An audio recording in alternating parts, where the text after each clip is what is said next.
बड़ा बनने के लिए बड़ा सोचो। गुप्ता का परिवार अत्यंत गरीब था। उनके परिवार में 5 लोग थे। उनका एक बेटा आशीष नौकरी की तलाश में किसी दूसरे शहर जाने के लिए रेलगाड़ी से सफ़र कर रहा था। घर में कभी कभार ही सब्जी बनती थी, इसलिए आशीष रास्ते में खाने के लिए सिर्फ रोटियां ही रखी थी। आधा रास्ता गुजर जाने के बाद आशीष को भूख लगने लगी और वह टिफिन में से रोटियां निकाल कर खाने लगा। आशीष का खाने का तरीका कुछ अजीब था।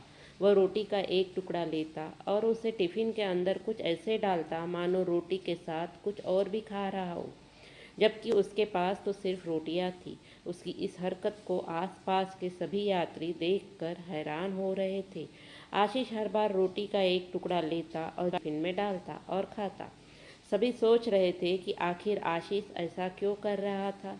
आखिरकार मनोज से रहा नहीं गया और उसने उससे पूछ ही लिया कि भैया, तुम ऐसा क्यों कर रहे हो? तुम्हारे पास सब्जी तो है ही नहीं, फिर रोटी के टुकड़े को हर बार खाली टिफिन में डालकर ऐसे खा रहे हो मानो उसमें सब्जी हो। तब आशीष ने जवाब दिया, भैया, इस खाली ढक्कन में सब्जी नहीं है, लेकिन मैं अपने मन में यह सोच कर खा रहा हूँ कि इसमें बहुत सारा अचार है। मैं अचार के साथ रोटी खा रहा हूँ। फिर मनोज ने पूछा, खाली ढक्कन में अचार सोचकर सूखी रोटी को खा रहे हो, तो क्या तुम्हें अचार का स्वाद आ रहा है?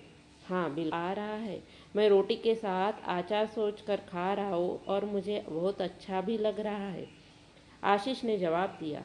उसके इस बात को आसपास के यात्रियों ने भी सुना और उन्हीं में से एक व्यक्ति प्रसाद जी बोले, जब सोचना ही था तो तुम अचार की जगह पर मटर पनीर सोचते, शाही गोभी सोचते, तुम्हें इनका स्वाद मिल जाता।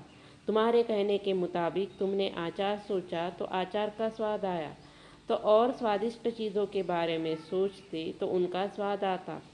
सोचना ही था तो भला छोटा क्यों सोचे? तुम्हें तो बड़ा सोचना चाहिए था।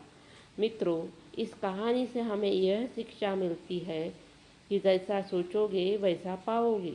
छोटी सोच होगी तो छोटा मिलेगा, बड़ी सोच होगी तो बड़ा मिलेगा। इसलिए जीवन में हमेशा बड़ा सोचो, बड़े सपने देखो तो हमेशा बड़ा ही पाओगे। छोटी सोच में भी उतनी ही ऊर्जा और समय खपत होगी जितनी बड़ी सोच में। इसलिए जब सोचना ही है तो हमेशा बड़ा ही सोचो।